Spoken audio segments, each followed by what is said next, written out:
بسم الله الرحمن الرحيم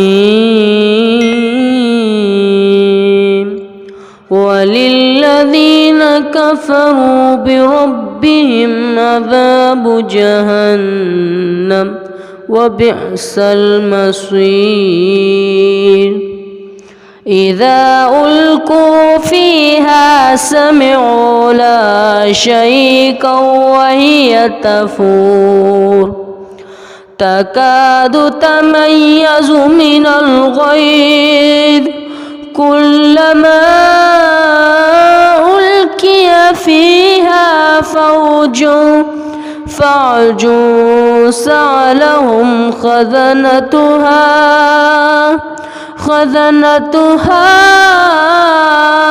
ألم يأتكم نذير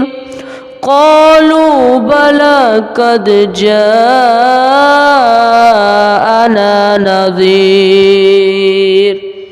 فكذبنا وقلنا ما نزل الله من شيء إن أنتم إلا في ضلال كبير وقالوا لو كنا نسمع أو نعقل ما كنا في أصحاب السعير